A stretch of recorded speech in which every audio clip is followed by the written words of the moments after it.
Summertime, summertime. Så du min, og jeg vild med dig. Summertime, summertime. Honey, solen danser, du og jeg.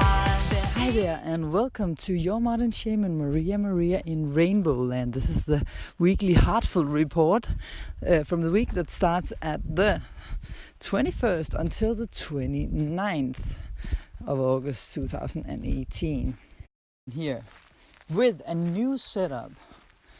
We will have a new sort of report, and it's gonna be called 7 Signs of the Week, because each week we will have 7 things I will go through that are significant for this week, or the week we are going through. This week will be filmed from the home in Denmark, close to the forest, and you will see some nature wonders instead of my face this time. And it will take you into yourself and your core and create peace while you listen. So, this week we will have, first of all, the general overview, the main point of the week for the report. Number 1. Number 2, Sun. The Sun is moving into an earth sign, into Virgo. What does this mean for your sign? Number 3, Mercury. It is going direct. Ooh, yeah, from last week. It is sextiling Venus. And it's squaring Jupiter, a benefic planet. So, number 4, Mars is direct later on this week in Capricorn. Ooh, still blows from Uranus, but in a new light. 4 planets still retro. Number 5. Venus is still at home. We like her, but it's gonna square Pluto. What does this mean for the relationships? Number 6. Full moon in Pisces on the 26th of August. Number 7. Card of the week. Yay! We'll start with weekly tarot cards, because Maria has been doing tarot since she got her first deck from her father, who is also a tarot card reader, when she was 12. So of course she will use this now, and it's Rider-Waite card. Yeah, that is the extra of this week, but it will be every week from now on that we will also take a tarot card for each sign. So these are the 7 signs of the week. And now we start with number 1. Are you ready? The overall view for all of us. Yay! And this week, my main theme will be man plans, God laughs. And do you know what I mean by that?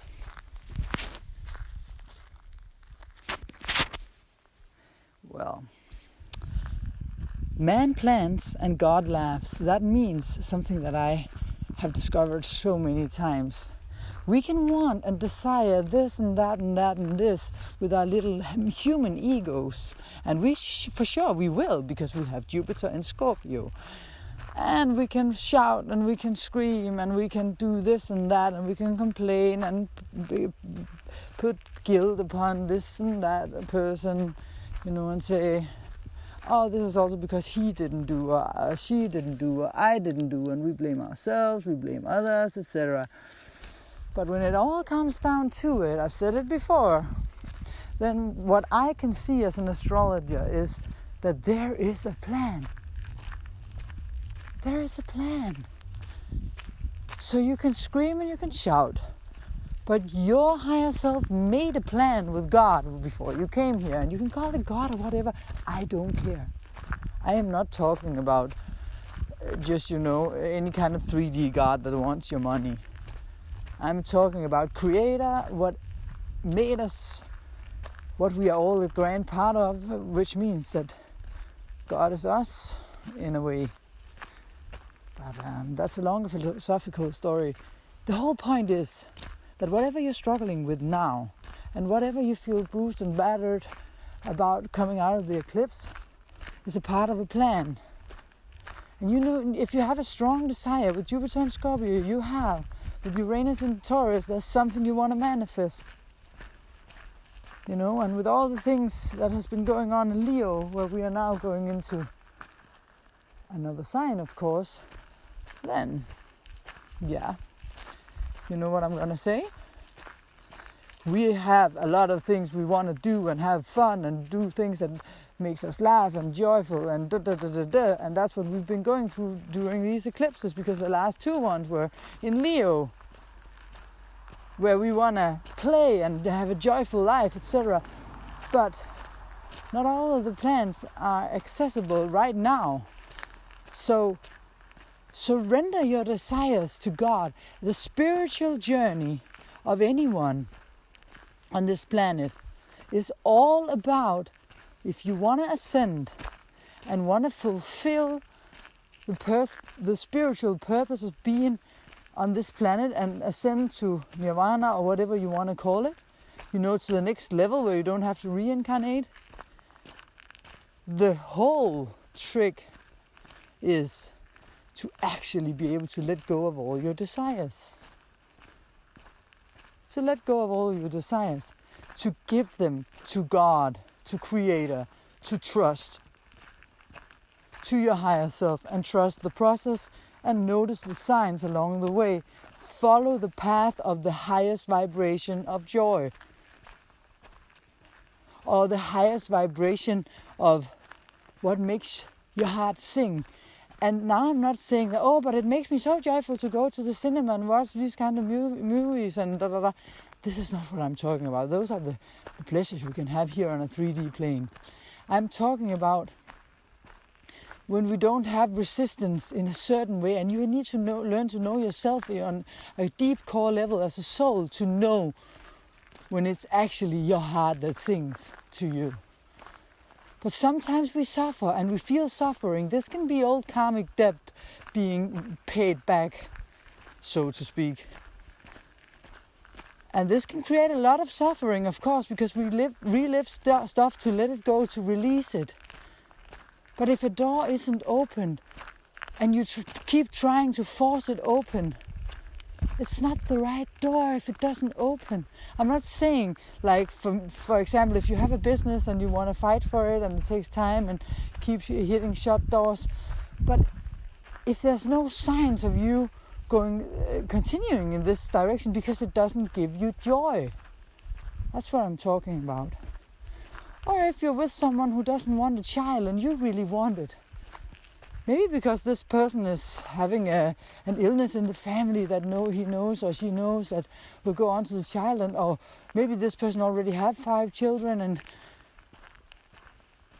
but then, you know, hand your desire over to God if it doesn't feel right to leave the woman or to leave the man. You know, in whatever thing it is that you desire so badly, if you can leave any kind of desire to God, then you have liberated yourself. Because then you can actually start living your highest purpose and fulfill what you came here for. And listen and hear, because then you're open. When you let go of the desires you have to achieve certain things, you are open. Otherwise you're closed off. So this is very important on this journey of finding out where we're going. Maybe probably you are the only one standing in your way for yourself. Maybe your purpose is to serve other people as a light worker. And then the benefits will come as you do so. Give all your cares and worries and desires and things to God, is what they always taught us. And then the world will land before your feet.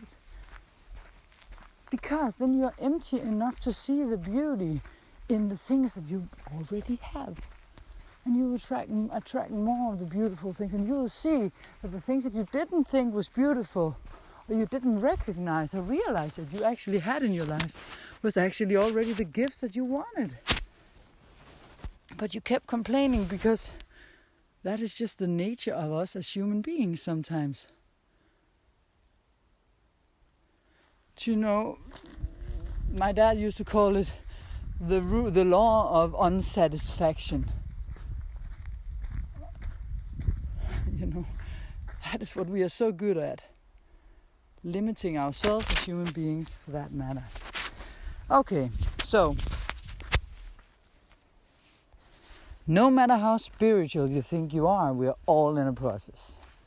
No matter how far you think you've come, we are all in a process. I don't think that anyone got out of this eclipse without feeling bruised in some one way or the other. I hope that you see why and that you are in a good new direction for yourself in your life. After the eclipse, we all woke up to some realities. And them realities we need to learn to accept. Everything is possible in the right order, but not everything is possible in the same life. We really need to feel into what is actually the purpose and point for us in this life. We cannot get all lives gathered into one.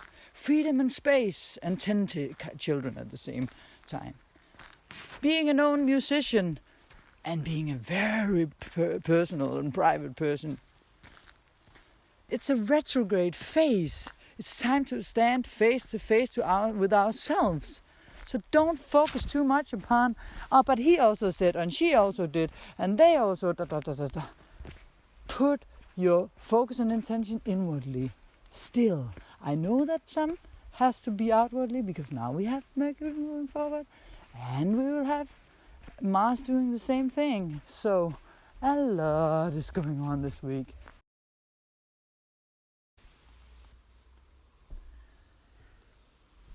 So the second sign of the week is that the sun is moving into an earth sign, Pisces. It's moon at Virgo, the house of partnership for you guys, the 7th house. And seventh house rules relationships in general, business relationships, partnerships with romantic partner, but not in a romantic way, as romantic as in if it had been the 5th house, but it's also about balance. It's the scales and harmonizing things. So therefore you need to look at what's important for you guys now is finding and building the right partnerships for you. It's a grand earth trine, and it's happening between Capricorn, Saturn in Capricorn, Uranus in Taurus, and the sun now, as I said, moving into Virgo. And this is a rare one because it's not happening, maybe this is the last time happening in your life even. So you have to take advantage of this. You really, really, really have to take advantage of this. Saturn in your 11th house, Uranus in your 3rd house, and the sun in your 7th. What does this mean? Well, it will be giving you the opportunity to realistically and step by step being better at communicating with other people. Ground your words, ground out this emotional sides of you in a more, because you are a water sign. You are a sign with a great intuition, and it's a way to. It's gonna be giving you an opportunity to realistically plan out your future at the 11th house and how you want it to look. Plus Uranus, how that can suddenly put shifts in and improve your environment, so that your 3rd house is also your environment and your siblings and your communication and how you move around. So that it lifts you instead of bringing you into situations where you feel drained. Then you can feel fulfilled. It will make changes for you in your environment, make changes for you within your relationships, stabilize them, make them more solid, so it's the right people that are in your circles of friends. It's the right people. It's the right relationships you build upon. Sign number 3 of the week is Mercury direct from last week. So Mercury is direct. It's sextiling Venus and it's squaring Jupiter. So really nice with the Venus aspect. Venus there in Libra in your 8th house.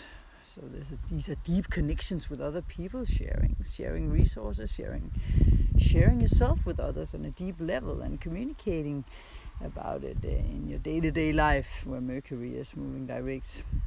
It's directing your 6th house of day-to-day routines, projects you have had in your work life, pressure from your life in general that has been there while it was retrograde, where you haven't been able to organize things in the way you wanted. It will make you understand and see more clear now, as it's moving forward, how they should be. And after a very tumultuous period of your life, it's been for all of us, also with all the eclipses, right? So Mercury in your 6th, it's also about maybe perhaps your life situation is becoming easier in general, and your work situation starts improving as well. And the Venus sextile, yeah, so things start to become more predictable again. It's always when planets are retrograde, we clean up and put extra energy into things. Always need to, put an extra effort in when it's about a retrograde. So now things are moving forward, being more easy. Sign number 4 of the week, Mars direct in Capricorn. Well, most of the week it's stalling because it's stopped stationing. So as we reach the 28th, Tuesday the 28th, Mars will be direct in your 11th house of friendships and your future planning, and things will fall much more into place now, little by little. So trust the process, always trust the process.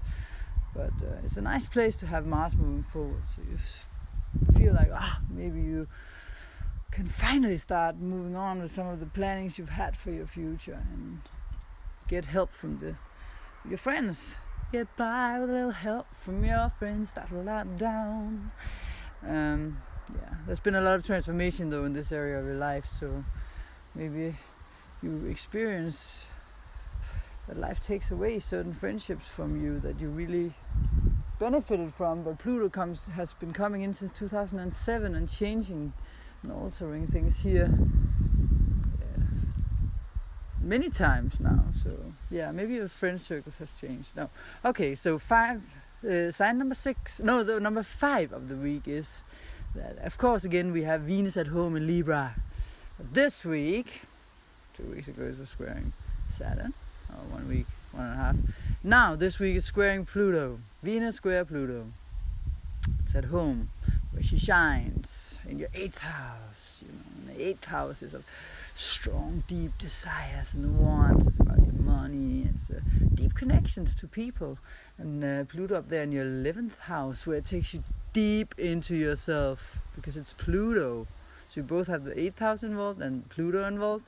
So it's taking you deep into yourself in a transformational process where people connect with you in the 11th on a very deep level. You open up. But you need to let them in. I mean, if you don't already do this. But filter who are the ones with ulterior motives, because Pluto there can be, Pluto is hidden things from the dark chambers. So who are the ones that really want the best for you? Those are the people that stays. Trust intuition and fear issues actually you can come up. So trust your intuition with these things, because trust issues in general with others can come up. So you gotta trust your intuition in order to find out who stays, who goes. But when it comes to Pluto and the 8th house, these things can come up. But it's about change, as I said, transformation, change. So perhaps you're in a process of changing things in your environment, changing things around you. And Venus for all of us, actually, the Venus-Pluto square has something to do with all of us improving our relationships over the next period of time. Like the next 3 months, with Venus retrograde in Scorpio and Libra, through October and November, ending at the 18th of December, the cycle of retrograde. Saturn was in this area, Jupiter has recently been there, Mars was retrograding there 2 years ago. So over the last 7 years, there's been a lot going on in the Scorpio-Libra, 7-8 years, Scorpio-Libra, which are the two relationship signs. So Venus is actually closing up a cycle here. The benefic planet Venus is closing up a cycle. So whatever it was that you were not good at in your relationships, you have been tested and tried out with many times now throughout these 8 years. And Venus is finishing up here. So if there's anything you still need to actually do and act upon in the right way and change within yourself and how you are in relationship. These next 3 months are the time to do it and change it. Start by looking in the man in the mirror, like Michael Jackson sings. Find that song on YouTube. I mean, it's really good. Listen to the text. So, sign number 6 of the week, full moon in Pisces on the 26th of August, Sunday. It's in your sign. And of course, the full moon is an opposition between the moon and the sun. So, the full moon in your sign is all about relationships. But what are the obstacles that prevent you from moving forward in your relationships? There's an opportunity for you to change this now. So, that's what full moon does. Puts a light upon it. But you... the moon is in your first house, so it's you. What you need to put your attention at the right places, not waste it. Not let other people take the attention away to where you don't want it to go. So where attention goes, energy flows. Remember that. 7th sign of the week is the tarot card of the week from the Rider-Waite deck, traditional middle-aged deck. What do we have? For you guys, 2 cards jumped out of the deck. 2 of Wands and 7 of Pentacles. So this is fire and earth. This is you. Maybe even the fire of Leo, where Mercury is moving direct. So in your 6th house, you're maybe looking over new ways of doing things, thinking about new things you could do in the future, planning out the future, staying at home while you're looking over the ocean and of possibilities that are here for us in this life, while you're watching the things materialize. The earth, the grand earth trine, as I talked about in your 3rd, 7th and 11th house. You are watching yourself grow in your relationships, watching it manifest what you've been trying to teach yourself, the things where you come out of the closet and change your ways, where you don't just run around in the same circles week after week, month after month, year after year, but you're actually watching yourself grow now, see things manifest as you plan and analyze how your future can be for you, so that you also change not only your personal relationships but also your day-to-day life and your routines. And you will see that if you're patient, the gifts will come to you. Pisces. Don't follow trends, follow your heart. Your modern shaman, Maria and RainbowLand checking out for this week. Thank you so much for watching. Big hugs and kisses. Ciao.